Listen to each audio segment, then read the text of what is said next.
Close your eyes and let your mind drift back across the centuries, back to a time when the Mediterranean was the center of the known world, when great minds gathered under one roof to unlock the mysteries of the universe, and when the flame of human knowledge burned brighter than it ever had before.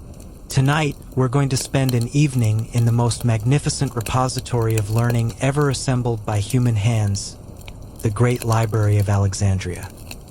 It is the year 240 BCE, and the sun has just set over the bustling harbor of Alexandria, casting long shadows across the marble columns and limestone walls of the most extraordinary institution the ancient world had ever seen. The air is thick with the scent of papyrus and ink, mingled with the exotic aromas drifting from the nearby agora, cinnamon from India, frankincense from Arabia, and the salt tang of the Mediterranean breeze. As darkness settles over the city founded by Alexander the Great and made magnificent by the Ptolemies, oil lamps begin to flicker to life throughout the library's countless corridors and reading rooms. But this is no ordinary library, no simple collection of scrolls gathering dust on forgotten shelves. This is a living, breathing center of intellectual ferment, where the greatest minds of the ancient world come to study, debate, and push the boundaries of human understanding. Tonight, as we wander through these hallowed halls in the company of scholars and scribes, mathematicians and astronomers, poets and physicians, we'll discover what it was truly like to experience the wonder of Alexandria's great library at the height of its glory. We'll meet the brilliant minds who walked these corridors, examine the revolutionary ideas that were born within these walls, and uncover the daily rhythms of life in humanity's first great university. So settle in comfortably, let the modern world fade away, and join me on a journey to a place where knowledge was the most precious treasure, where curiosity was considered sacred, and where a single night among the scrolls could change the course of human history forever. As the Mediterranean sun begins its descent toward the western horizon, painting the sky in brilliant shades of orange and purple, the Great Library of Alexandria comes alive with a different kind of energy than it possesses during the daylight hours. The daytime bustle of scholars engaged in heated debates and research assistants hurrying between the stacks gives way to a more intimate, contemplative atmosphere as evening falls over this crown jewel of Ptolemaic Egypt. In the main courtyard, where the famous statue of Alexander the Great stands eternal watch over his intellectual legacy, the last of the day's public lectures is drawing to a close. The speaker, an elderly Athenian philosopher named Demetrius, gestures eloquently as he concludes his discourse on the nature of the soul, his voice echoing off the colonnades that surround the open space. The audience are a mixture of local Alexandrian intellectuals, visiting scholars from across the Mediterranean, and even a few wealthy merchants who fancy themselves philosophers listens with the kind of rapt attention that has become the hallmark of this extraordinary institution. As Demetrius descends from the marble platform that serves as the speaking podium, the evening's transition begins in earnest. Slaves and servants move with practiced efficiency throughout the complex, lighting the hundreds of oil lamps that will illuminate the library's work throughout the night. These aren't the crude clay vessels used in common homes, but beautiful bronze and silver lamps, many decorated with intricate reliefs depicting scenes from Homer or mathematical diagrams that reflect the scholarly pursuits conducted within these walls. The warm, golden light of the flames creates dancing shadows on the painted walls, bringing to life the magnificent frescoes that adorn nearly every surface of the library complex. Here, a detailed map of the known world shows the extent of human geographical knowledge, with careful notations marking the locations of distant peoples and exotic lands. There, a series of portraits depicts the great thinkers of the past: Plato and Aristotle, Pythagoras and Democritus, whose works form the foundation of the library's vast collection.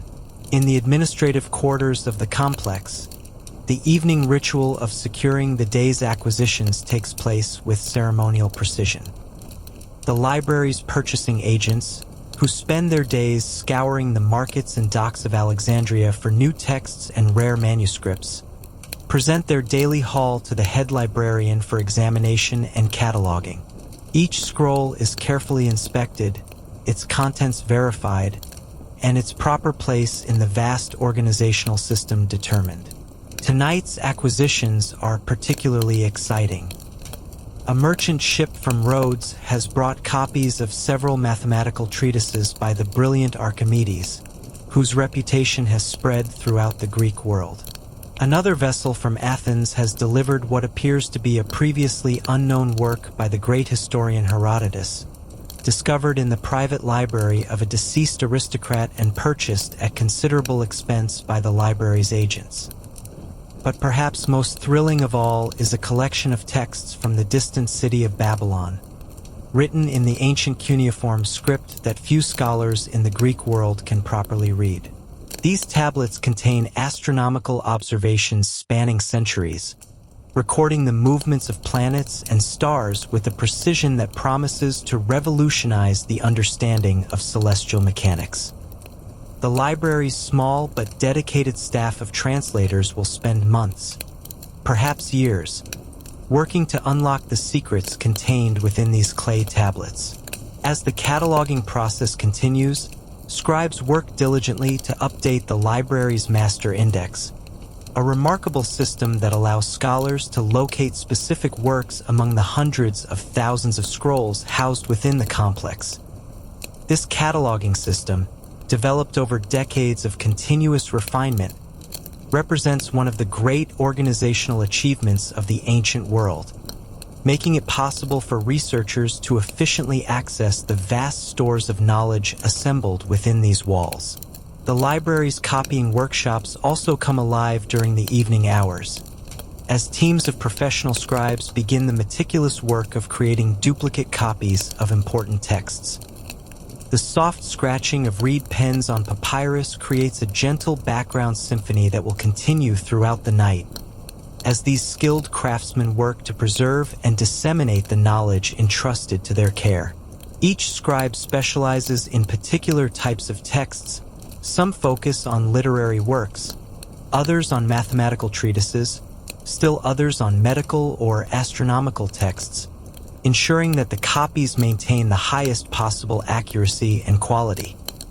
In one corner of the copying hall, a master scribe named Marcus Fabius, a Roman who came to Alexandria to study and never left, works on what he considers his masterpiece, a complete copy of Homer's Iliad, written in the most elegant Greek script imaginable.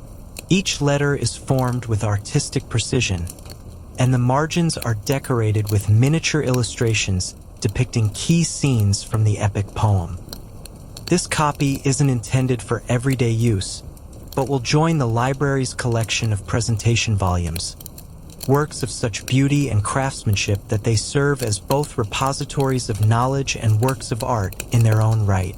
As the evening progresses, the transformation of the library from a place of active scholarship to a realm of quiet contemplation becomes complete.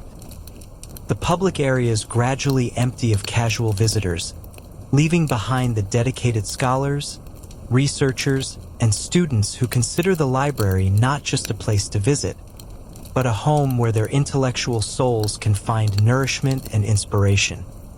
In the depths of the library complex, far from the public galleries and ceremonial spaces, lies the true heart of this intellectual empire, the scholars' quarters, where the most brilliant minds of the ancient world live and work in an atmosphere of unparalleled scholarly luxury. As night settles over Alexandria, these private chambers come alive with the quiet intensity of deep thought and dedicated research. The residential section of the library houses approximately 60 scholars at any given time, each selected for their exceptional abilities in their respective fields. These aren't temporary visitors or casual researchers, but permanent residents who have dedicated their lives to the pursuit of knowledge and the advancement of human understanding.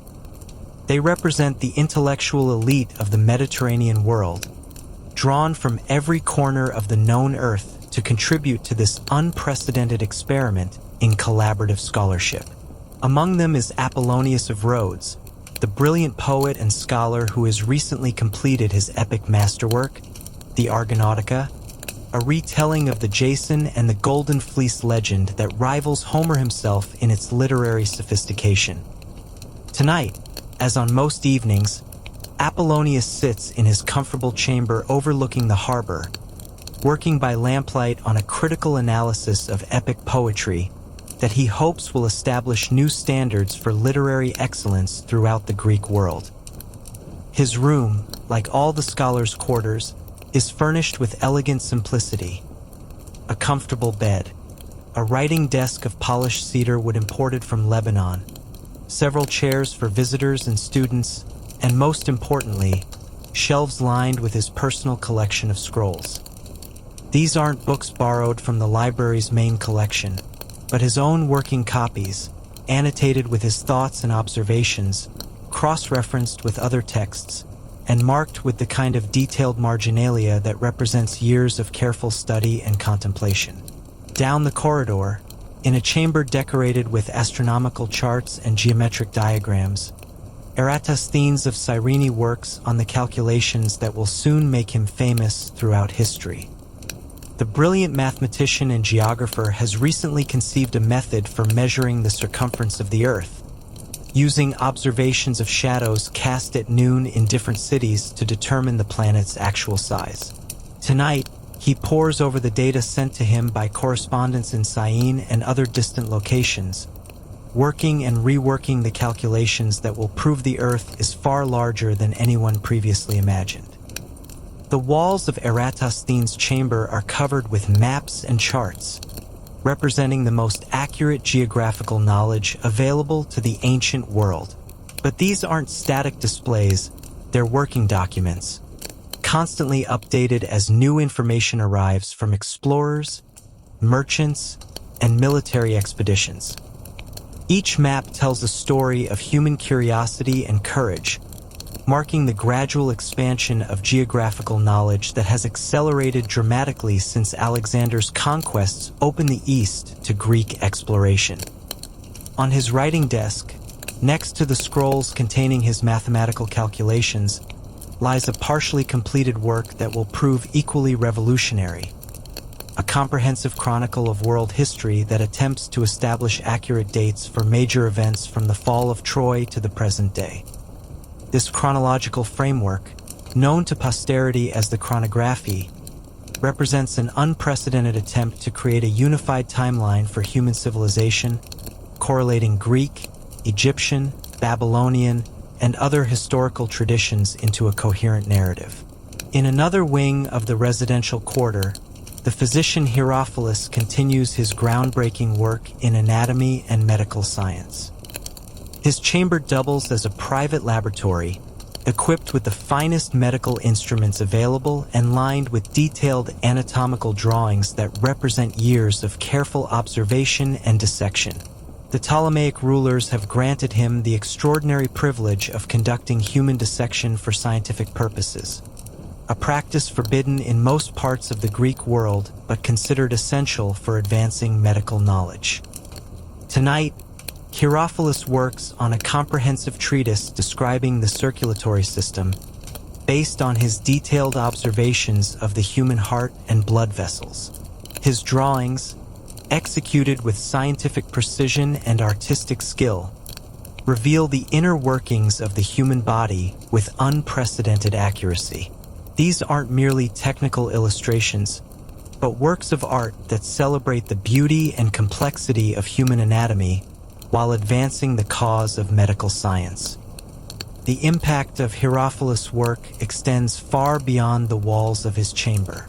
His students, drawn from across the Mediterranean to study with this master of medical science, will carry his teachings back to their home cities, revolutionizing medical practice throughout the ancient world. The library provides not just a repository for existing knowledge, but a laboratory where new discoveries are made and new understanding is born. Perhaps the most remarkable resident of the scholars' quarter is Ctesibios of Alexandria, the brilliant engineer and inventor whose mechanical innovations are transforming both scientific understanding and practical technology.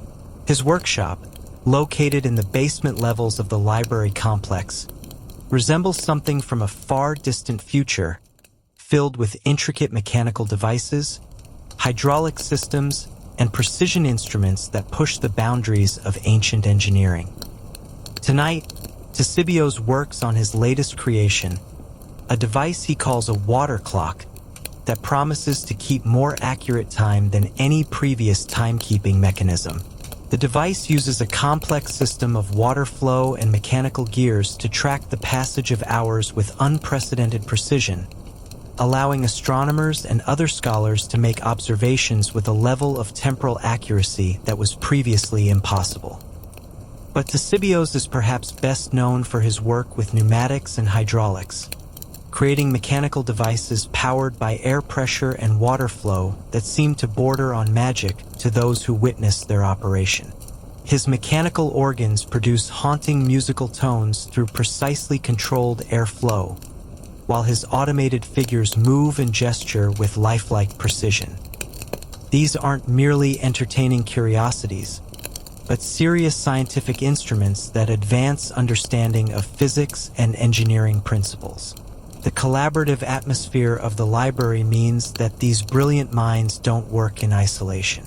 The evening hours often bring scholarly gatherings where researchers share their latest discoveries, debate theoretical questions, and seek advice from colleagues working in related fields. These informal symposiums, conducted in the comfort of private chambers or in small meeting rooms scattered throughout the complex, represent some of the most intellectually productive exchanges in human history. Tonight, a small group has gathered in the chamber of Apollodorus the chronographer to discuss the problem of reconciling different calendar systems used by various ancient civilizations.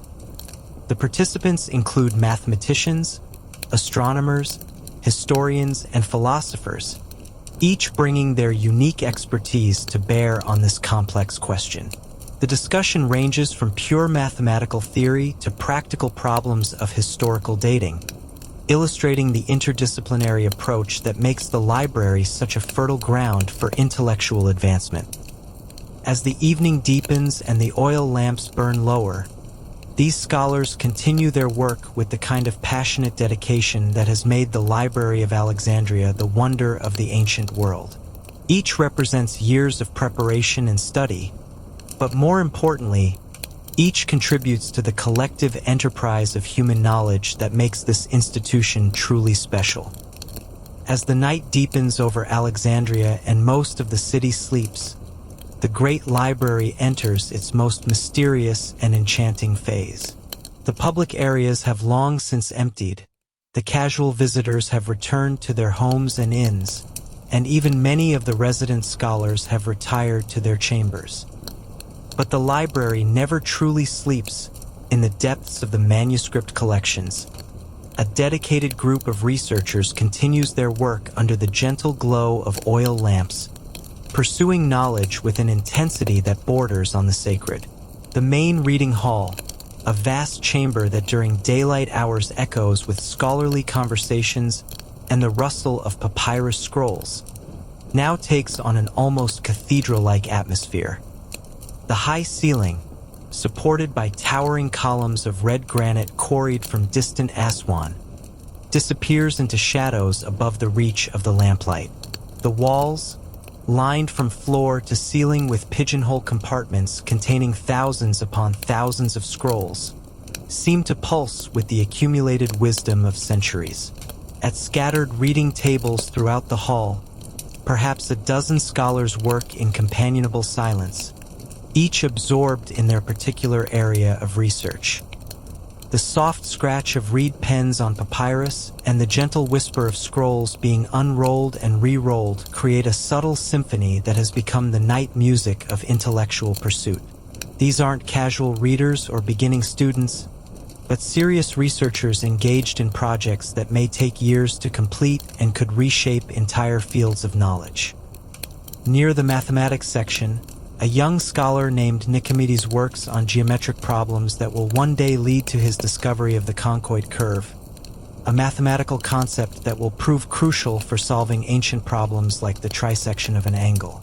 His table is covered with papyrus sheets bearing intricate diagrams, each representing hours of careful calculation and geometric reasoning. The bronze compass and straightedge that he uses for his constructions gleam in the lamplight, precision instruments crafted by Alexandria's finest metalworkers specifically for mathematical research. The intensity of Nicomedes' concentration is typical of the night scholars who work in this sacred space. For these dedicated researchers, the quiet hours after midnight represent the most precious time for deep thought and creative breakthrough. Free from the distractions and interruptions of the daytime hours, they can lose themselves completely in their work, following chains of reasoning wherever they may lead and pushing their understanding to new levels of sophistication. In the astronomy section, a different kind of midnight ritual unfolds as scholars take advantage of the clear desert skies to conduct observations that complement their study of ancient texts. The library's astronomical instruments, astrolabes crafted from bronze and silver, celestial globes that map the positions of stars and constellations, and sundials calibrated for the specific latitude of Alexandria, are brought into use as researchers verify theoretical calculations against observed reality. Tonight, a team of astronomers led by Apollodorus of Seleucia is attempting to reconcile Babylonian planetary observations with Greek geometric models of celestial motion. The work requires extraordinary precision, as they must convert observations recorded in the cuneiform script on clay tablets into the mathematical notation used by Greek astronomers. Each calculation must be checked and double-checked, as a single error could invalidate months of painstaking work.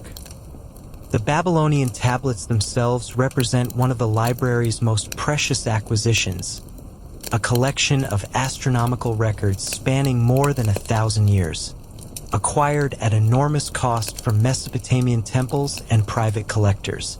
These tablets contain observations of unprecedented accuracy and detail, recording the positions of planets and the timing of eclipses with a precision that amazes even the sophisticated astronomers of Alexandria.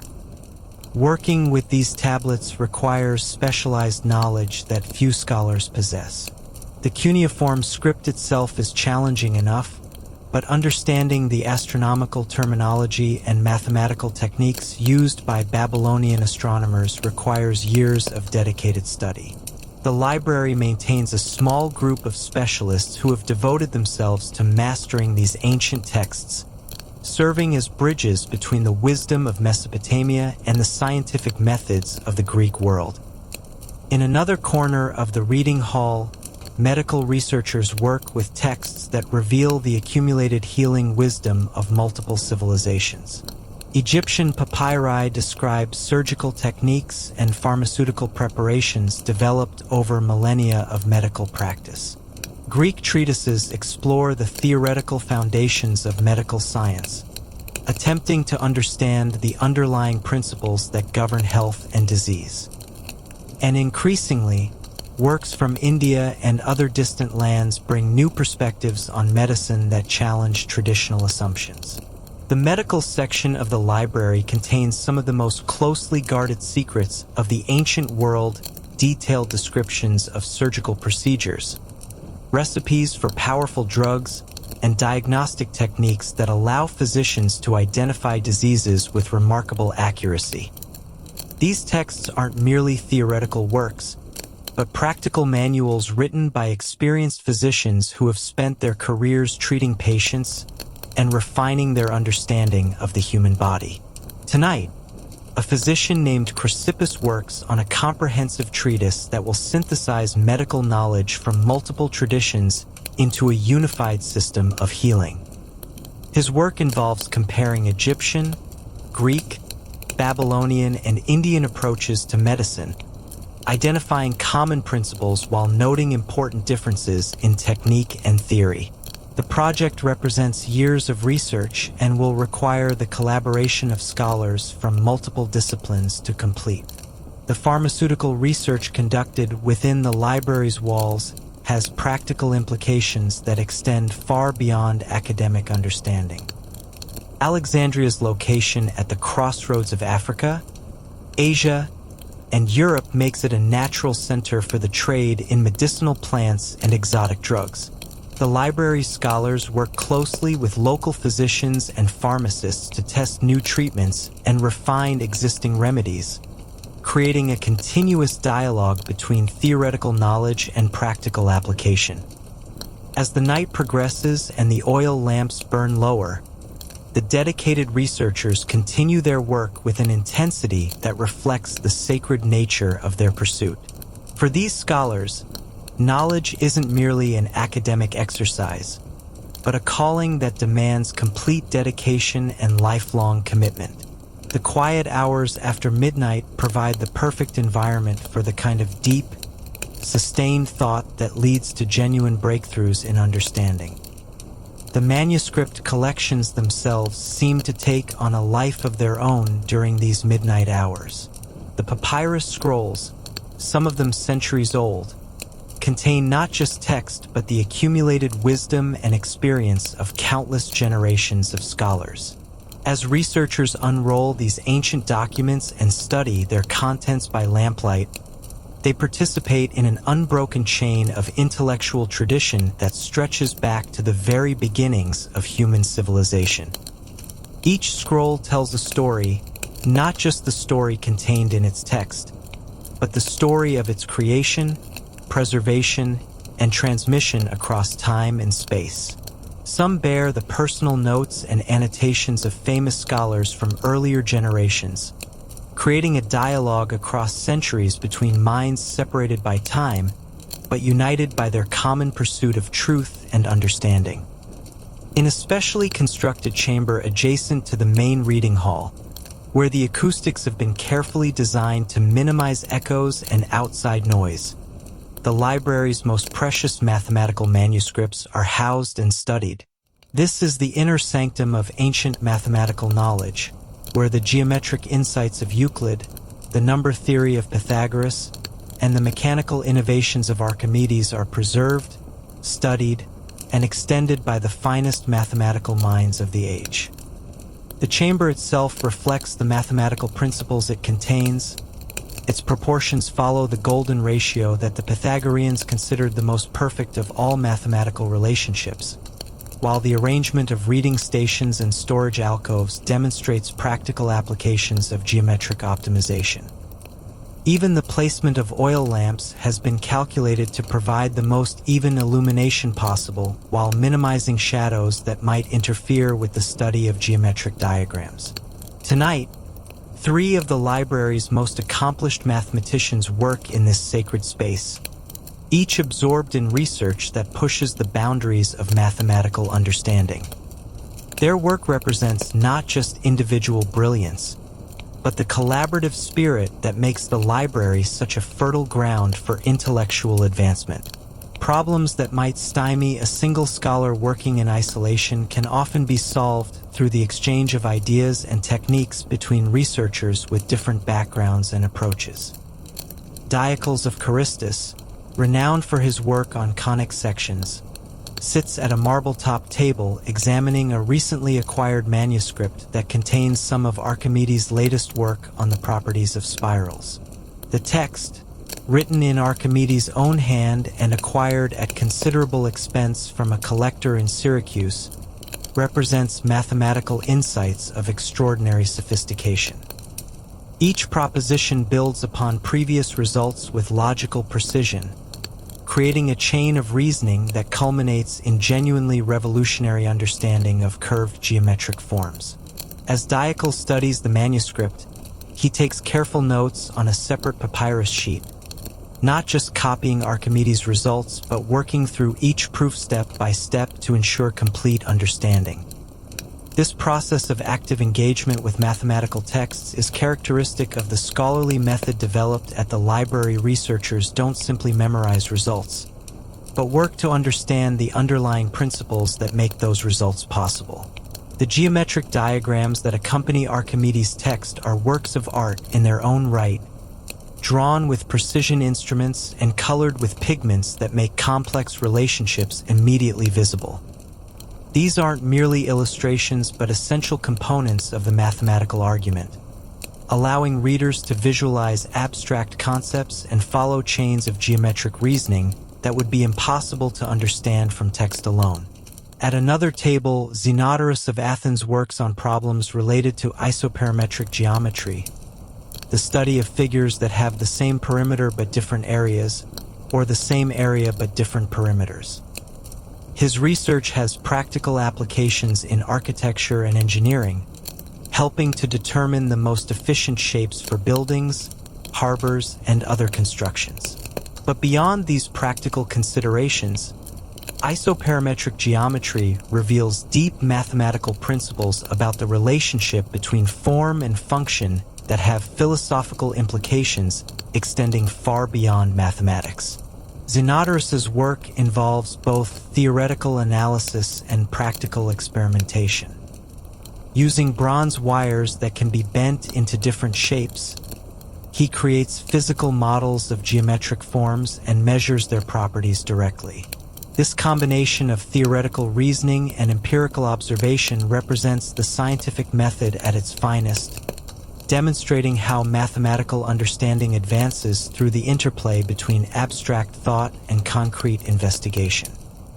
The third researcher in the chamber tonight is a young woman named Hypatia of Alexandria, whose mathematical abilities have already attracted attention throughout the scholarly community despite her youth. Her research focuses on the work of Apollonius of Perga, the brilliant geometer whose studies of conic sections have revealed the mathematical relationships underlying the orbits of planets and the paths of projectiles. Hypatia's approach to mathematics combines rigorous logical analysis with an intuitive understanding of geometric relationships that allows her to see patterns and connections that others might miss. Her notes are filled with original insights and alternative proofs that often simplify and clarify the work of earlier mathematicians. She represents the new generation of scholars who are building upon the foundation established by the library's founders to reach even greater heights of mathematical understanding. The manuscripts that these researchers study represent the accumulated mathematical wisdom of the ancient world, but they also serve as springboards for new discoveries and insights. Mathematical knowledge builds upon itself in a way that makes each generation's work dependent upon the achievements of their predecessors, while simultaneously opening up new possibilities for future investigation. The geometric principles explored in this chamber have applications that extend far beyond pure mathematics. The architects who design Alexandria's magnificent buildings use these same principles to create structures that are both beautiful and structurally sound. The engineers who design the city's harbor works and irrigation systems apply geometric optimization to create the most efficient possible solutions to practical problems. But perhaps most importantly, the mathematical work conducted in this chamber provides the foundation for astronomical research that is revolutionizing understanding of the cosmos.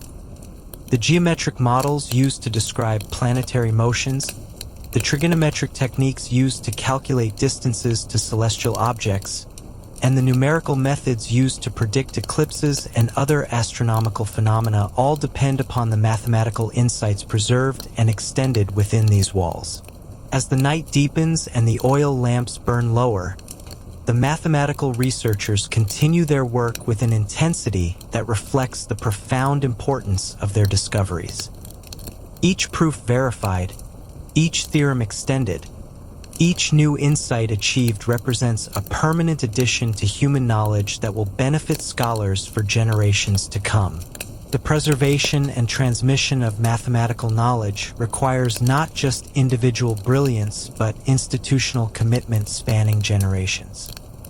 The Library of Alexandria represents the first systematic attempt to create such an institution, bringing together the finest minds from across the known world and providing them with the resources needed to pursue mathematical understanding without distraction or limitation. The geometric diagrams that cover the walls of this chamber tell the story of mathematics itself, from the basic principles discovered by the early Pythagoreans to the sophisticated theorems of contemporary researchers. Each figure represents not just a mathematical relationship, but a moment of human insight, a breakthrough in understanding that moved the boundaries of knowledge forward. As these midnight mathematicians work in their sanctuary of pure thought, they participate in an enterprise that transcends individual ambition or personal achievement. They are the guardians and extenders of a mathematical tradition that represents one of humanity's greatest intellectual achievements, the development of rigorous logical reasoning that allows abstract thought to reveal fundamental truths about the nature of reality itself. High above the main reading halls, in a series of chambers specifically designed for astronomical observation and calculation, the library's astronomers maintain their eternal vigil over the movements of the heavens. These rooms, built with openings that can be shuttered during the day and opened at night to provide unobstructed views of the sky, represent some of the most sophisticated astronomical facilities in the ancient world. The clear, dry air of the Egyptian desert provides ideal conditions for stargazing, while Alexandria's position at the mouth of the Nile offers a strategic vantage point for observing celestial phenomena visible from both northern and southern latitudes. The library's astronomers take full advantage of these natural conditions, conducting systematic observations that are gradually revolutionizing understanding of cosmic mechanics and the structure of the universe. Tonight, the observation chambers are alive with quiet activity as teams of astronomers track the movements of planets, record the positions of stars, and make the precise measurements that form the foundation of ancient astronomical science. The work requires extraordinary patience and attention to detail, as even small errors in observation can lead to significant mistakes in theoretical understanding. Hipparchus of Nicaea, widely considered the greatest astronomer of his generation, works at a bronze astrolabe that represents the pinnacle of ancient instrument-making craftsmanship. The device, created by Alexandria's finest metalworkers according to his precise specifications, allows him to measure the positions of celestial objects with unprecedented accuracy. Each measurement is carefully recorded on papyrus charts that will eventually become part of the comprehensive star catalog he is compiling. Hipparchus's star catalog represents an unprecedented attempt to map the entire visible sky with mathematical precision. Unlike earlier astronomical texts that simply describe the approximate positions of prominent stars and constellations, his catalog assigns precise numerical coordinates to thousands of individual stars, creating a celestial coordinate system that will allow future astronomers to track stellar positions and detect any changes that might occur over time.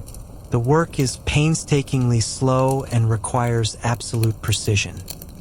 Each star must be observed multiple times under different atmospheric conditions to ensure accurate measurement, and the observations must be cross-checked against the positions of other nearby stars to verify consistency.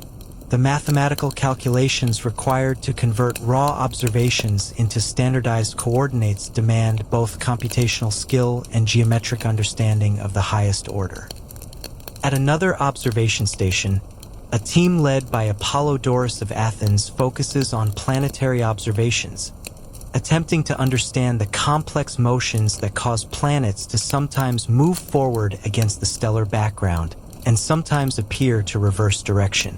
This phenomenon of retrograde motion has puzzled astronomers for centuries, leading to increasingly sophisticated geometric models that attempt to reconcile observed planetary positions with theoretical expectations.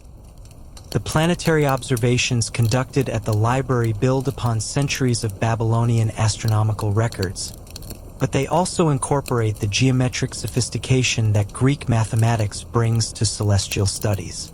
Rather than simply recording when and where planets appear, the library's astronomers seek to understand the underlying mathematical principles that govern planetary motion. Their work involves creating detailed geometric models that can predict planetary positions with accuracy sufficient for practical applications like navigation and calendar keeping.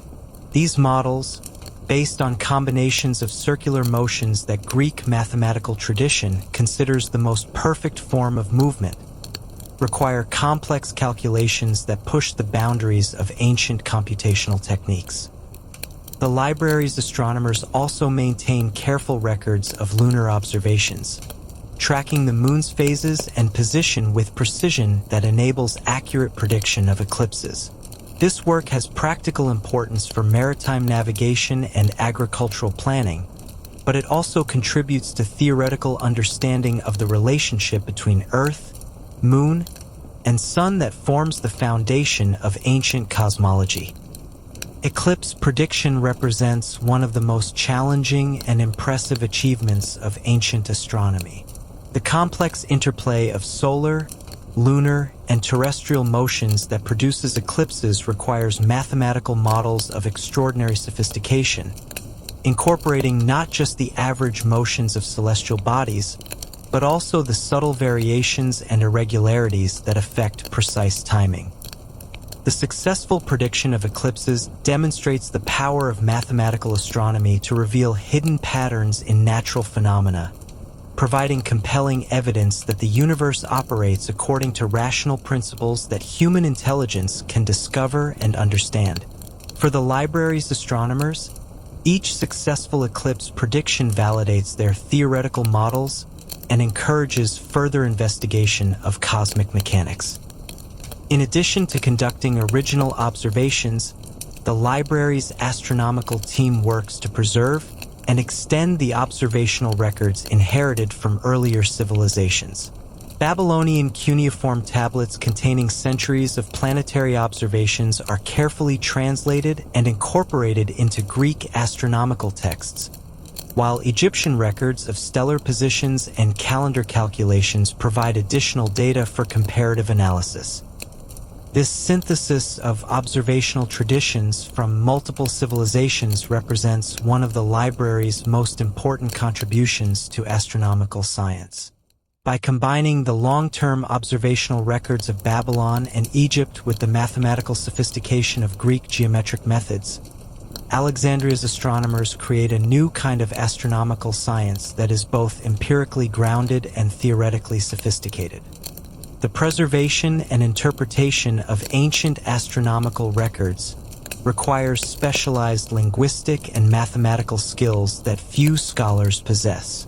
The library maintains a small group of experts who have devoted years to mastering the astronomical terminology and computational methods used by different ancient civilizations, serving as bridges between traditional observational practices and contemporary theoretical understanding. As the night progresses and the constellations will overhead in their eternal dance, the library's astronomers continue their patient work of observation and calculation. Each measurement recorded, each position calculated, each pattern recognized represents a small but crucial step toward comprehensive understanding of the cosmic order that governs all celestial motion. The astronomical work conducted in these chambers has implications that extend far beyond pure science. Navigation techniques that allow ships to cross the Mediterranean safely depend upon accurate knowledge of stellar positions. Calendar systems that enable agricultural planning and religious observance require precise understanding of solar and lunar cycles. And the mathematical models that describe celestial motions provide the foundation for philosophical speculation about the nature of the cosmos and humanity's place within it. The astronomical instruments housed in these observation chambers represent the finest achievements of ancient precision craftsmanship. Bronze armillary spheres, their interlocking rings calibrated to track the apparent motions of sun, moon, and planets, gleam in the lamplight like three-dimensional maps of the heavens themselves. Water clocks, their bronze mechanisms precisely regulated to mark the passage of time with unprecedented accuracy, provide the temporal framework necessary for meaningful astronomical observation. But perhaps the most remarkable instrument in the astronomical chambers is a device that Hipparchus has recently completed, a mechanical calculator that uses bronze gears to predict the positions of the moon at any given date. This Antiquity, as he calls it, represents a fusion of astronomical theory and mechanical engineering that seems almost miraculous to those who witness its operation. By simply turning a bronze crank and reading the positions indicated by bronze pointers, an observer can determine when eclipses will occur, when the moon will be full or new, and how the lunar calendar relates to the solar year. The creation of such a device requires not just astronomical knowledge, but also the highest levels of mechanical craftsmanship. Each bronze gear must be cut with mathematical precision, and the ratios between different gear trains must exactly match the mathematical relationships discovered through years of careful observation. The device represents the perfect marriage of theoretical understanding and practical application that characterizes the best work conducted at the library. In the medical wing of the Great Library, located in a quieter section of the complex where the atmosphere remains calm and conducive to the delicate work of healing, a different kind of midnight ritual unfolds. Here, physician scholars work not only with ancient medical texts, but also with living patients, creating a unique synthesis of theoretical knowledge and practical application that is advancing medical science at an unprecedented pace. The medical facilities at the library represent far more than a simple infirmary or healing center. This is a comprehensive medical school and research institution where the finest physicians from across the Mediterranean world come to study, teach, and advance the art of healing.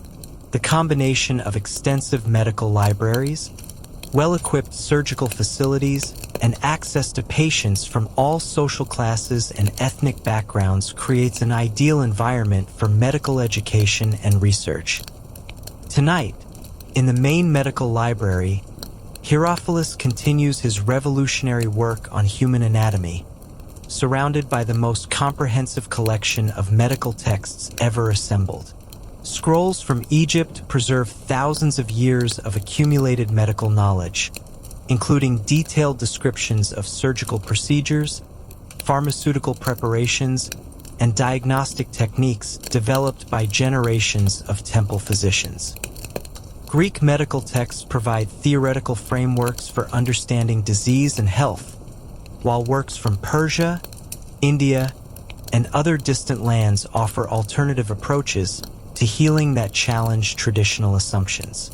Herophilus himself represents the new generation of physician scholars who combine respect for traditional medical knowledge with willingness to challenge established doctrines through direct observation and experimentation. His anatomical studies, conducted through systematic dissection of human cadavers, have revealed details of internal structure that contradict centuries of accepted medical theory, while opening up new possibilities for surgical intervention and disease treatment. The anatomical drawings that cover the walls of his study represent years of meticulous observation and artistic skill. Each organ is depicted with scientific accuracy and artistic beauty, showing not just its external appearance, but also its internal structure and its relationship to surrounding tissues. These drawings serve not only as scientific records, but also as teaching materials that allow medical students to understand human anatomy with unprecedented clarity and precision. Tonight, Herophilus works on a particularly challenging problem, understanding the function of the nervous system and its role in controlling bodily functions. His dissections have revealed the intricate network of nerves that connect the brain to all parts of the body, but determining the exact function of these structures requires careful experimentation that pushes the boundaries of ancient medical knowledge. Working alongside Herophilus is his brilliant colleague Eratosthenes, whose research focuses on the circulatory system and the function of the heart. Through careful observation of living animals and systematic dissection of human cadavers, Eratosthenes is developing a new understanding of how blood moves through the body and how the heart functions as a pump to drive circulation. The collaborative atmosphere of the library's medical wing enables these physician scholars to share their discoveries and build upon each other's work in ways that would be impossible for isolated researchers. Regular medical symposiums bring together physicians, anatomists, pharmacologists, and even philosophers to discuss theoretical questions and practical problems related to health and healing. In the pharmaceutical laboratory, another team of researchers works on developing and testing new medicines derived from plants, minerals, and animal products collected from across the known world. Alexandria's position as a major trading center provides access to medicinal substances from Africa, Asia, and Europe, creating opportunities for pharmaceutical research that would be impossible elsewhere. The pharmacological research conducted at the library follows systematic methods that represent a significant advance over traditional trial-and-error approaches to drug development. Each substance is carefully tested for its effects on both healthy and diseased animals before being tried on human patients, and detailed records are kept of dosages, effects, and side effects to enable future researchers to build upon current work. Tonight, a pharmacologist named Mantias works on developing a new treatment for malaria, the fever disease that affects so many residents of the Nile Delta region. His research involves testing various combinations of plant extracts known to have fever-reducing properties, carefully documenting their effects on patients suffering from different stages of the disease. The medical research conducted at the library has immediate practical applications that benefit the people of Alexandria and the surrounding region. The city's large and diverse population provides opportunities for studying diseases that affect different ethnic groups and social classes, while the library's extensive medical facilities enable physicians to provide treatment based on the latest scientific understanding rather than traditional beliefs that may lack empirical support. The surgical facilities attached to the medical wing represent the most advanced treatment centers in the ancient world, equipped with precision instruments crafted by Alexandria's finest metalworkers according to specifications developed by the library's physician scholars. Bronze scalpels, forceps, and other surgical tools gleam in the lamplight, ready for use in procedures that would be considered miraculous by physicians of earlier generations. The training of medical students at the library follows a comprehensive curriculum that combines theoretical study with hands-on experience under the supervision of master physicians. Students begin by studying anatomy through careful examination of prepared specimens, then progress to observing surgical procedures and assisting with patient care before eventually conducting their own research and developing their own medical specialties. This systematic approach to medical education produces physicians whose knowledge and skills far exceed those of traditional healers who learned their craft through apprenticeship alone. The library's graduates carry their advanced medical knowledge back to their home cities throughout the Mediterranean, raising the standard of medical care across the entire ancient world. As the night deepens and the oil lamps burn lower in the medical wing, the physician scholars continue their work with the dedication that characterizes all the library's researchers. For them, the pursuit of medical knowledge represents not just professional advancement, but a sacred calling to relieve human suffering and extend the boundaries of healing. In a series of chambers specifically designed for the delicate work of translation and linguistic analysis, the library maintains one of its most crucial but often overlooked departments, the team of scholar linguists who make the wisdom of distant civilizations accessible to the Greek-speaking intellectual community of Alexandria. These linguistics specialists work with texts written in dozens of different languages and scripts, serving as bridges between diverse cultural traditions and enabling the kind of cross-cultural scholarship that makes the library unique in the ancient world. Tonight, the translation workshops buzz with quiet activity as teams of specialists work on projects that range from the routine copying and translation of well-known texts to the painstaking decipherment of previously unknown works in exotic scripts. The work requires not just linguistic skill, but also deep knowledge of the cultural and intellectual contexts that give meaning to ancient texts, making translation as much an art as a science. In one corner of the main translation hall, a team led by the brilliant linguist Demetrius of Phalerum works on one of the library's most ambitious projects, creating authoritative Greek translations of the Hebrew scriptures that will make these important religious and historical texts accessible to the broader Mediterranean world. The work, commissioned by Ptolemy II himself, requires not just linguistic expertise, but also sensitivity to religious and cultural nuances that must be preserved even as the texts are rendered into a different language. The Hebrew texts present particular challenges for Greek translators, as the conceptual frameworks and literary styles of the two traditions differ significantly. Hebrew poetry, with its characteristic parallelism and rhythmic structures, doesn't easily translate into Greek verse forms, while Hebrew theological concepts often lack precise Greek equivalents. The translators must find creative solutions that preserve the essential meaning of the original while creating texts that read naturally in Greek. Each translation decision requires careful consultation among team members who bring different areas of expertise to the project. Hebrew scholars ensure accuracy to the original text, while Greek literary specialists work to create translations that meet the stylistic standards expected by educated Alexandrian readers. Religious advisors from both Jewish and Greek communities provide guidance on theological and cultural questions that affect interpretation.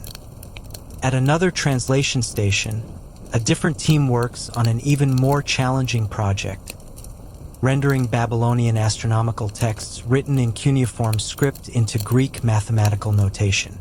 This work requires not just linguistic translation, but also mathematical translation, as the computational methods and numerical systems used by Babylonian astronomers differ significantly from those employed by Greek mathematicians. The cuneiform tablets contain observational records and predictive calculations spanning centuries, representing an astronomical tradition that is both more ancient and more empirically grounded than Greek theoretical astronomy. However, the Babylonian texts often present their results without explaining the methods used to derive them, requiring the translators to work backwards from the conclusions to understand the underlying computational procedures.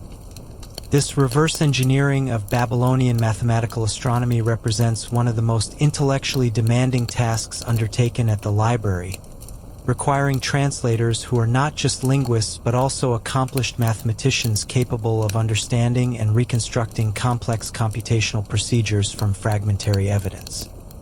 The successful translation of these astronomical texts is already beginning to revolutionize Greek astronomy by providing access to observational data of unprecedented accuracy and scope.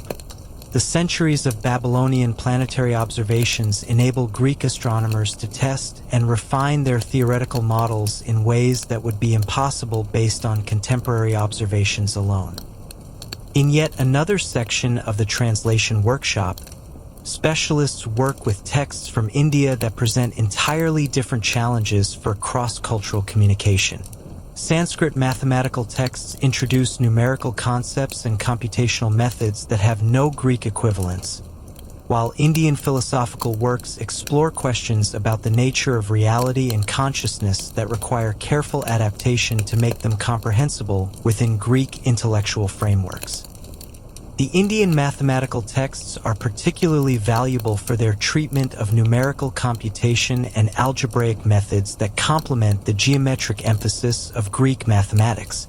However, translating these works requires not just linguistic skill but also mathematical innovation, as Greek mathematical notation and terminology must be extended and modified to accommodate new concepts and techniques. The philosophical texts from India present even greater challenges, as they often assume cultural and religious contexts that are completely foreign to Greek readers. The translators must provide extensive commentary and explanation to make these works accessible, essentially creating new hybrid texts that combine Indian insights with Greek analytical methods. The translation work conducted at the library serves multiple purposes beyond simply making foreign texts accessible to Greek readers. The process of translation itself often leads to new insights and discoveries, as scholars are forced to think carefully about concepts and methods that they might otherwise take for granted. The need to explain foreign ideas in familiar terms often reveals hidden assumptions and opens up new possibilities for intellectual development. Moreover, the translation projects create networks of scholarly collaboration that extend far beyond Alexandria itself.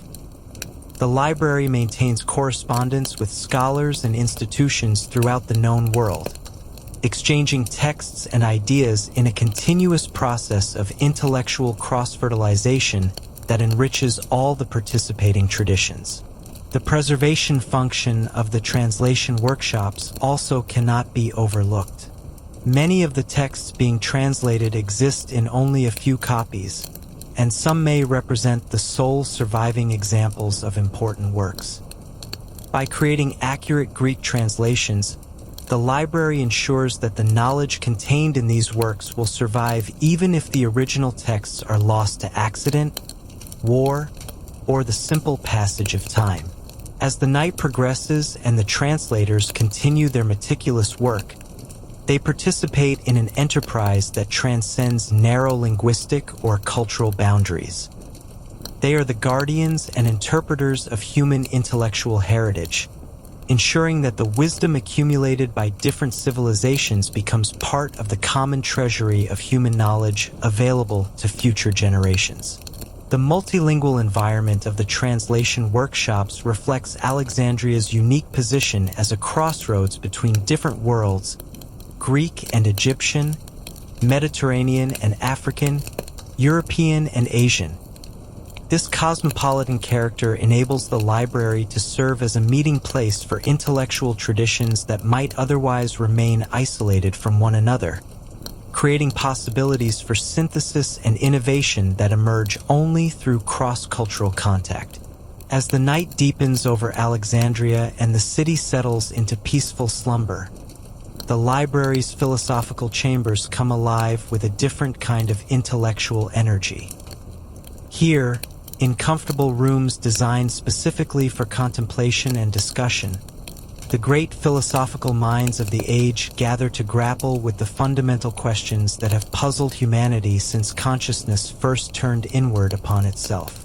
Tonight, a particularly distinguished group has assembled in the chamber dedicated to Platonic studies, a circular room whose proportions embody the mathematical harmony that Plato considered essential to philosophical understanding. The walls are decorated with geometric diagrams that illustrate the mathematical principles underlying Platonic philosophy, while comfortable couches arranged in a circle encourage the kind of collaborative dialogue that Plato himself advocated as the proper method for philosophical inquiry. The evening's discussion focuses on one of the most challenging questions in ancient philosophy: the relationship between mathematical truth and physical reality. The participants include not just philosophers in the narrow sense, but also mathematicians, astronomers, and natural philosophers whose work provides concrete examples of the abstract principles being debated. Leading the discussion is Carneades of Cyrene, the brilliant dialectician whose penetrating critique of dogmatic positions has established him as one of the most formidable philosophical minds of his generation. His method of argumentation, which involves systematically exploring the weaknesses and contradictions in any philosophical position, creates a productive skepticism that forces all participants to examine their assumptions more carefully. Tonight, Carneades challenges the group to consider whether mathematical relationships discovered through pure reason actually exist in the physical world or are merely convenient mental constructs that humans impose upon chaotic sensory experience. The question has immediate relevance for the astronomical and engineering work conducted elsewhere in the library, as it bears upon the fundamental issue of whether nature actually operates according to mathematical principles or whether mathematical models are simply useful approximations that enable prediction and control. The discussion draws upon concrete examples from the library's research programs to illuminate abstract philosophical principles. Eratosthenes' successful calculation of the Earth's circumference demonstrates the power of mathematical reasoning to reveal hidden truths about physical reality, while Ctesibios' mechanical devices show how mathematical principles can be embodied in physical structures that operate according to predictable laws. But the philosophers also consider contrary evidence that suggests the relationship between mathematics and nature may be more complex than simple correspondence. The irregular motions of planets that require increasingly complicated geometric models to explain, the unpredictable behavior of weather patterns despite their obvious dependence on natural laws, and the apparent role of chance in human affairs all suggest that mathematical order may be incomplete as an account of reality. Participating in the discussion alongside Carneades are several other philosophical luminaries whose different perspectives enrich the dialogue. Chrysippus of Soli, representing the Stoic school, argues that mathematical harmony reveals the rational structure of the cosmos itself, which operates according to divine reason that human intelligence can partially comprehend. For the Stoics, the success of mathematical astronomy and engineering provides evidence for their belief that the universe is fundamentally rational and that human reason participates in the cosmic reason that governs all things. From the Peripatetic school comes Strato of Lampsacus, whose interest in natural philosophy leads him to emphasize the empirical testing of theoretical models against observed reality. For Strato, mathematical relationships are valuable not because they reveal eternal truths, but because they provide frameworks for organizing and predicting experience. The test of any mathematical model is its practical success in enabling accurate prediction and effective intervention in natural processes. The Academy's position is represented by Polemon of Athens, who maintains that mathematical truth reveals aspects of unchanging reality that lie behind the flux of sensory experience.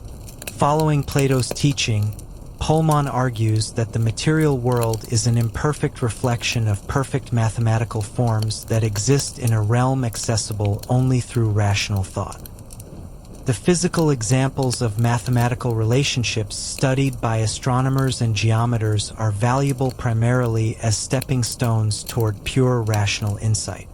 As the philosophical discussion continues, the participants draw upon the vast resources of the library to support their arguments with textual evidence and historical examples. Scrolls containing the works of earlier philosophers are brought into the discussion as needed, creating a dialogue that spans generations and incorporates the accumulated wisdom of multiple philosophical traditions. The Epicurean perspective enters the conversation through Metrodorus of Lampsacus, who questions whether mathematical relationships have any reality beyond their utility for human purposes. Following Epicurus's teaching that knowledge should serve the practical goal of achieving happiness and freedom from anxiety, Metrodorus argues that philosophical speculation about the ultimate nature of mathematical truth is less important than understanding how mathematical methods can be used to improve human life and reduce suffering. This practical emphasis leads the discussion to consider the ethical implications of the library's research programs. The astronomical work that enables accurate calendar keeping and navigation clearly serves human welfare, while medical research directly contributes to the relief of suffering. But what about pure mathematical research that has no obvious practical applications, or philosophical speculation that may actually increase rather than decrease human anxiety about ultimate questions? The conversation also touches upon the political and social dimensions of philosophical inquiry.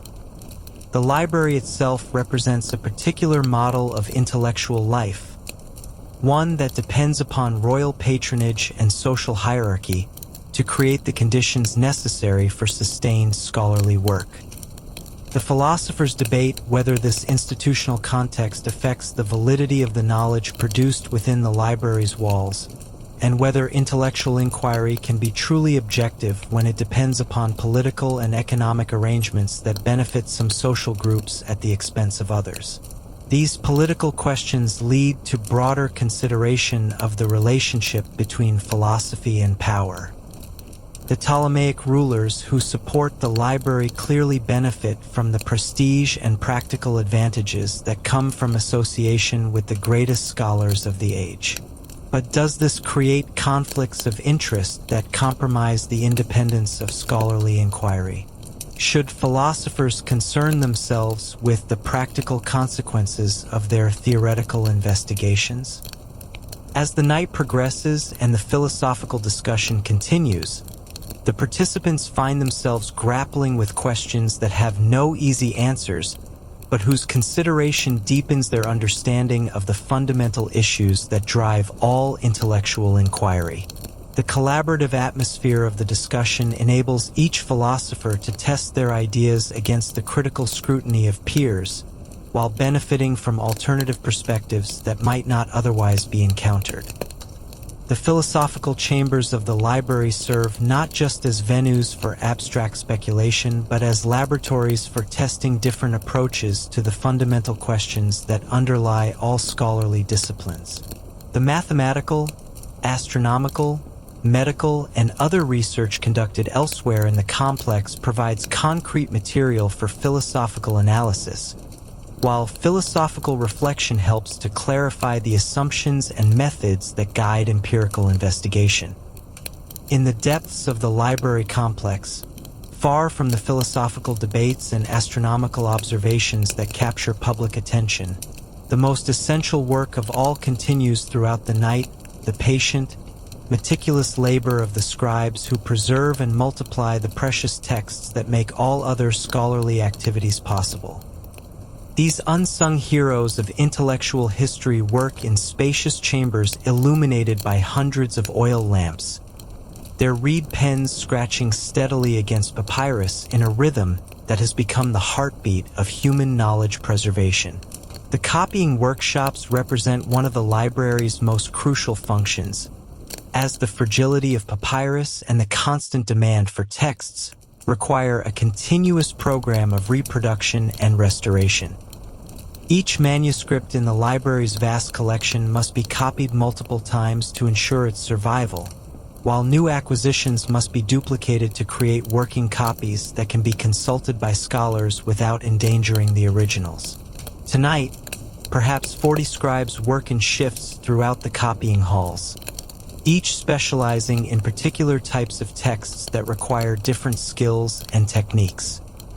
Literary works demand scribes who can reproduce not just the content but also the aesthetic qualities of fine writing, creating copies that are works of art as well as repositories of knowledge.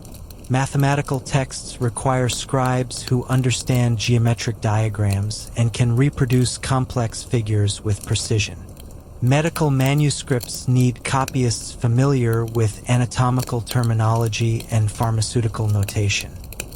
The head of the night scribes is an elderly Egyptian named Kamwasit, whose family has served the library since its founding and who represents the continuity of tradition that enables the institution to function across generations.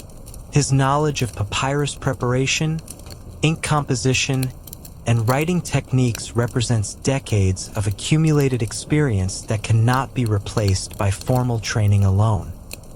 Kamwasit moves slowly through the copying hall, checking the work of younger scribes and providing guidance on technical problems that arise during the copying process. His trained eye can spot errors in transcription, inconsistencies in letter forms, and problems with ink quality that might not be noticed until much later. His presence provides both quality control and reassurance for scribes working on particularly important or challenging texts. Tonight, one of the most significant projects in the copying hall involves creating a complete duplicate of the library's copy of Homer's Iliad, arguably the most important literary text in the Greek world. The work requires a team of 5 scribes working in coordination, each responsible for copying specific books of the epic while maintaining consistency in letter forms, spacing, and overall presentation. The lead scribe for this project is a young Greek named Apollodorus, whose calligraphic skills have already earned recognition throughout the scholarly community. His copies are notable not just for their accuracy, but for their beauty, with letter forms that transform text into visual art while maintaining perfect readability.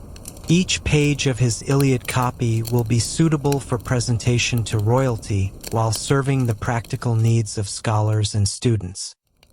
The copying of Homer presents particular challenges because the text exists in multiple versions with slight variations in wording, line arrangement, and even plot details.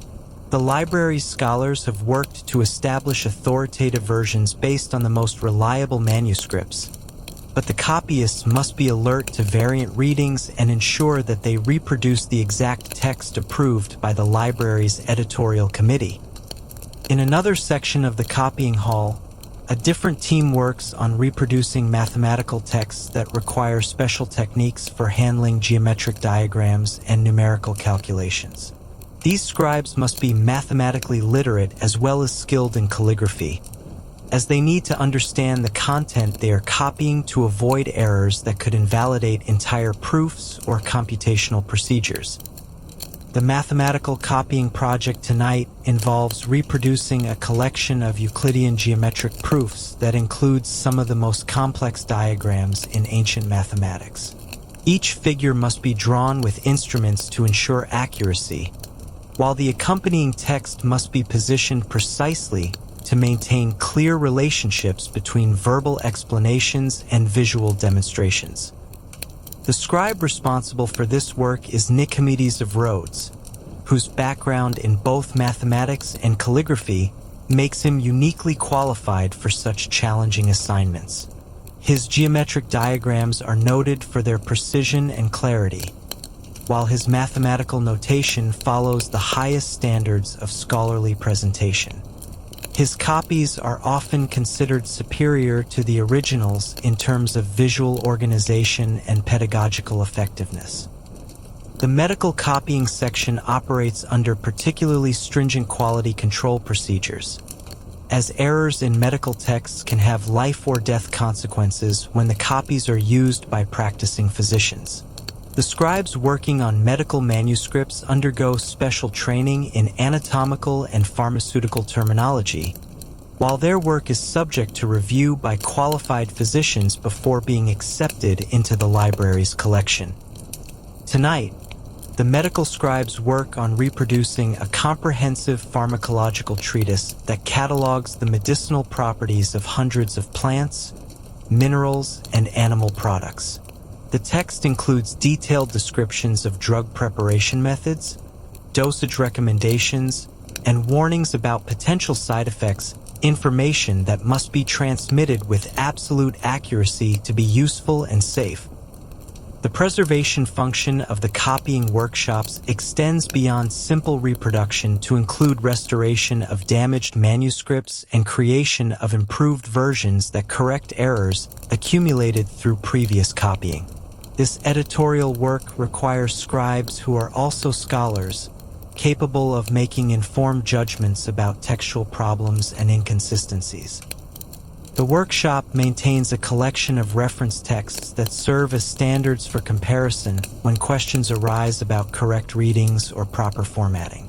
These master copies, stored under the most protective conditions possible, represent the library's authoritative versions of important works and serve as the ultimate source for resolving disputes about textual accuracy. The technical aspects of manuscript production receive careful attention in the copying workshops, as the quality of materials and techniques directly affects the longevity and usability of the finished products. The scribes work with papyrus of the finest quality, prepared according to traditional Egyptian methods that have been refined over centuries. The ink used for copying is prepared from carefully selected ingredients according to formulas that ensure both clarity and permanence. The writing instruments used by the scribes are crafted by specialist artisans who understand the precise requirements of scholarly copying.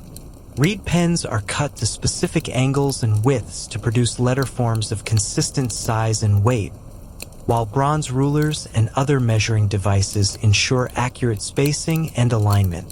As the night progresses and the scribes continue their patient labor, they participate in an enterprise that extends far beyond the immediate needs of the library itself. The copies they create will travel throughout the Mediterranean world, carrying the accumulated wisdom of human civilization to distant cities and future generations. Their work represents humanity's first systematic attempt to preserve and disseminate knowledge on a scale that transcends individual lifespans and local boundaries. The copying workshops of Alexandria establish techniques and standards that will influence manuscript production throughout the ancient world and beyond. The methods developed here for organizing texts, standardizing formats, and ensuring accuracy will be adopted by libraries and scriptoriums across the Mediterranean, creating a network of institutions dedicated to preserving and transmitting human knowledge. As the first pale light of dawn begins to appear over the eastern horizon, painting the sky above Alexandria in delicate shades of pink and gold, the great library gradually prepares for the transition from night to day. The scholars, scribes, and researchers who have worked through the dark hours begin to complete their immediate tasks and prepare for the different rhythms that characterize daytime activities in this remarkable institution. In the astronomical observation chambers, the night's final measurements are carefully recorded and the precious instruments are secured for the day. The clear desert air that provides such excellent conditions for stargazing will soon shimmer with heat, making precise observations difficult until evening returns. The astronomers gather their charts and calculations, satisfied with another night's contribution to humanity's understanding of cosmic order. Hipparchus rolls up his star charts and carefully stores his astrolabe in its protective case, knowing that each night's observations bring him closer to completing the comprehensive stellar catalog that will serve astronomers for centuries to come. His work represents not just individual achievement, but collective progress toward understanding the universe that surrounds and encompasses human existence. In the mathematical chambers, the geometric problems and calculations that occupied the midnight hours are brought to temporary conclusion as the researchers prepare to join colleagues for the morning meal and discussion that marks the beginning of each day's collaborative activities. The insights gained during the quiet night hours will be shared and debated, contributing to the collective advancement of mathematical knowledge. The medical wing begins its transformation from research facility to active treatment center as the first patients of the day arrive seeking care from the library's renowned physician scholars. The theoretical knowledge developed through nighttime study of ancient texts and anatomical research will be applied to practical healing, completing the cycle that links scholarly investigation with human welfare. In the copying workshops, the night scribes carefully clean and store their writing materials while their daytime colleagues prepare to continue the endless task of preserving and multiplying the texts that contain humanity's accumulated wisdom. The manuscripts completed during the night are inspected and approved before being added to the library's growing collection. The translation workshops complete their evening sessions by carefully storing the precious original texts and securing the work-in-progress translations that bridge different languages and civilizations. The linguistic scholars gather their notes and reference materials, preparing to continue the challenging work of making the wisdom of distant lands accessible to the Greek-speaking world. The philosophical chambers echo with the final exchanges of the night's discussion as the participants prepare to return to their private quarters for rest and reflection. The questions raised and insights shared during the evening's dialogue will continue to influence their thinking and research, contributing to the ongoing development of human understanding. As the oil lamps are gradually extinguished throughout the library complex and natural light begins to illuminate the reading halls and study chambers, the night's work takes its place in the continuous stream of intellectual activity that makes this institution unique in human history. The discoveries made, the texts copied, the ideas discussed, and the problems solved during these quiet hours represent permanent additions to the treasury of human knowledge. The approaching dawn brings not an end but a transition, as the library prepares for another day of scholarly activity that will build upon the night's achievements. Students and visitors will soon arrive to benefit from the resources assembled within these walls, while the permanent scholarly community will continue their research with insights gained during the productive midnight hours. The cleaning staff begins their work of preparing the library for the day's activities, but their task involves more than simple maintenance. They are also guardians of the precious materials housed within the complex, ensuring that manuscripts are properly stored, instruments are protected from damage, and the physical environment remains conducive to scholarly work. In the administrative offices, the librarians and catalogers prepare for another day of organizing and managing the vast collection of texts that continues to grow through acquisitions from across the known world. The systematic organization that makes the library's resources accessible to researchers requires constant attention and continuous refinement as new materials arrive and new areas of knowledge develop. The kitchen staff prepares the morning meal that will nourish the library's scholarly community, ensuring that physical needs are met so that intellectual pursuits can continue without distraction. The quality of life provided for the library's residents reflects the institution's commitment to creating optimal conditions for scholarly achievement. As the sun rises higher and the last shadows of night retreat from the library's corridors and chambers, the full scope of the previous night's activities becomes apparent. In every corner of the complex, human intelligence has been applied to the great questions that define our existence: the nature of the cosmos, the structure of reality, the principles of health and disease, the preservation and transmission of knowledge. The morning light illuminates not just stone walls and papyrus scrolls, but the living embodiment of humanity's highest aspirations. The Great Library of Alexandria represents more than a collection of texts or a gathering of scholars. It is a testament to the human conviction that knowledge is worth pursuing for its own sake, that understanding the universe is a goal worthy of the greatest minds, and that the accumulated wisdom of civilization should be preserved and extended for future generations. As our night in the Library of Alexandria draws to a close and the golden light of morning floods through the great windows of the reading halls, we find ourselves changed by our journey through this extraordinary institution. We have walked alongside some of the greatest minds in human history, witnessed the birth of revolutionary ideas that still influence our world today, and experienced the unique atmosphere of intellectual ferment that made Alexandria the wonder of the ancient world. But the true significance of what we have witnessed extends far beyond the specific discoveries made within these walls or the individual achievements of particular scholars.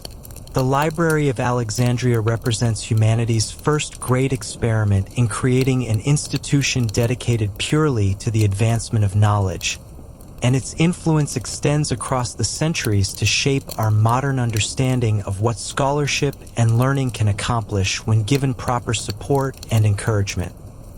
The collaborative spirit that we have witnessed throughout our nighttime journey, mathematicians working with astronomers, physicians consulting with philosophers, translators bridging different civilizations, establishes a model for intellectual cooperation that remains relevant today.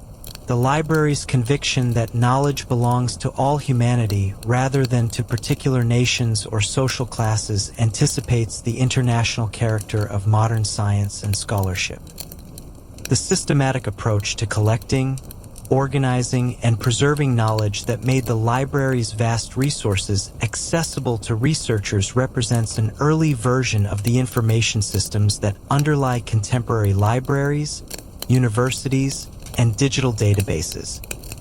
The cataloging methods developed by Alexandria's librarians, the editorial standards maintained by its scribes, and the translation projects that made foreign wisdom available to Greek readers establish principles that continue to guide scholarly institutions around the world.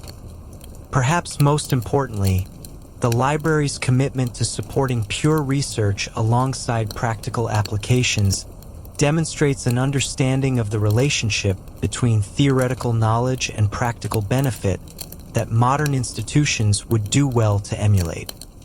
The astronomical observations that led to more accurate calendars and navigation techniques, the mathematical investigations that enabled better engineering and architecture, and the medical research that improved surgical procedures and pharmaceutical treatments all show how investment in fundamental research ultimately serves human welfare in ways that cannot always be predicted or planned. The individual scholars whose work we have observed during our night in the library left legacies that extend far beyond their specific discoveries. Eratosthenes' measurement of the Earth's circumference established a tradition of quantitative geography that culminates in modern satellite mapping and GPS technology. Hipparchus' stellar catalog pioneered systematic astronomical observation that leads directly to contemporary space science and cosmology. Herophilus' anatomical studies laid the foundation for medical science that continues to save lives 23 centuries later. But beyond these specific contributions, these scholars embodied intellectual virtues: curiosity, persistence, collaboration, respect for evidence, willingness to challenge established assumptions that remain essential for scientific and scholarly progress in any era. Their example reminds us that advancing human knowledge requires not just technical skills, but also character traits that enable sustained inquiry in the face of uncertainty and setback. The library's translation projects, which brought together the wisdom of Egypt, Mesopotamia, Greece, India, and other civilizations, demonstrate the benefits of intellectual cross-fertilization that occur when different traditions encounter one another in an atmosphere of mutual respect and genuine curiosity.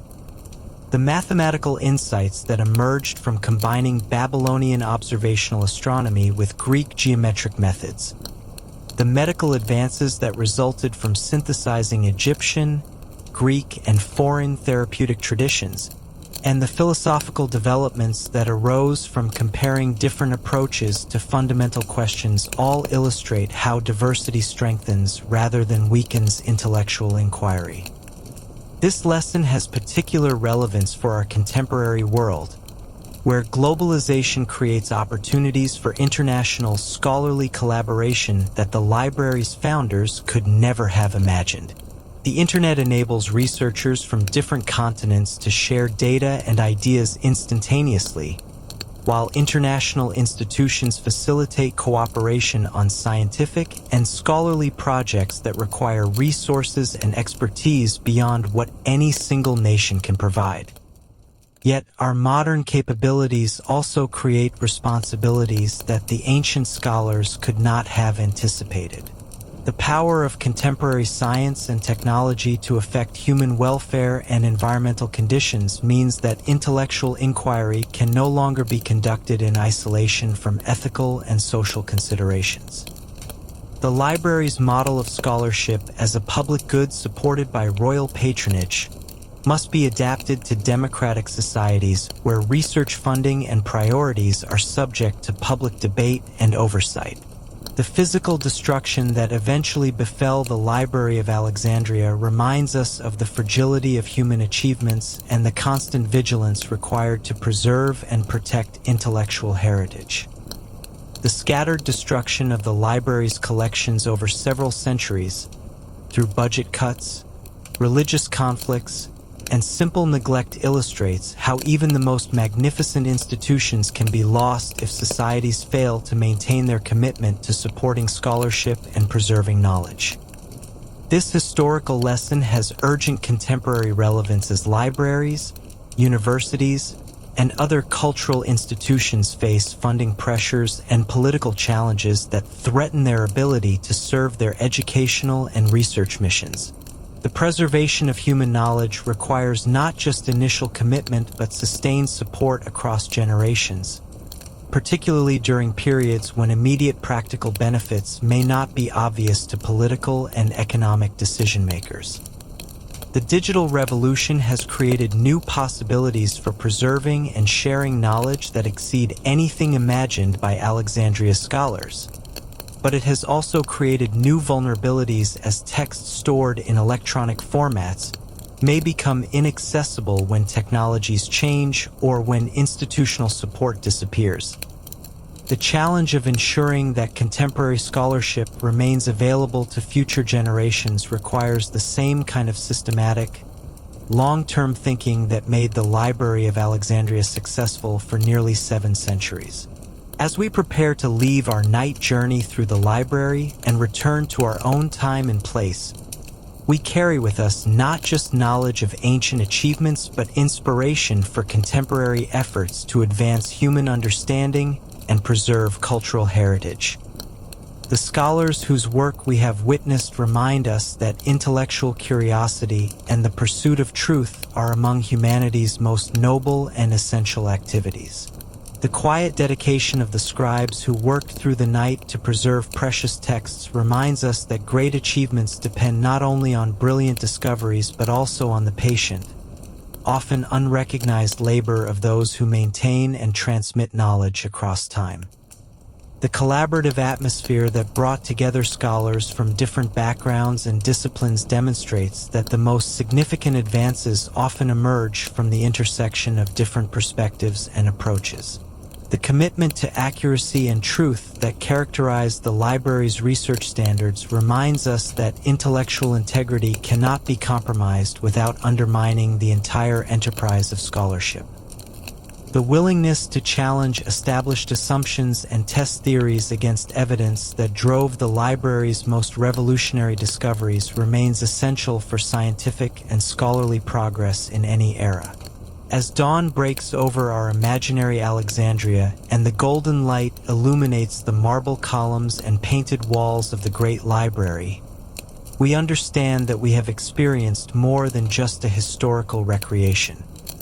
We have participated in a continuing tradition of intellectual inquiry that connects ancient scholars with contemporary researchers and extends forward into an unknown, but hopefully bright future for human learning and discovery. The voices of these ancient scholars still speak to us across the centuries, reminding us of the joy and satisfaction that comes from pushing the boundaries of knowledge, the responsibility that accompanies intellectual privilege, and the hope that sustained inquiry can make human life richer, healthier, and more meaningful. Their example challenges us to support and participate in the scholarly institutions of our own time while working to ensure that future generations will have even greater opportunities to explore the mysteries that surround us. The Library of Alexandria stands as a permanent reminder that human beings at their best are creatures of insatiable curiosity, who find deep satisfaction in understanding the world around them and sharing that understanding with others. In honoring the memory of this remarkable institution and the brilliant minds who made it flourish, we commit ourselves to continuing their work of expanding human knowledge and preserving it for those who will follow us.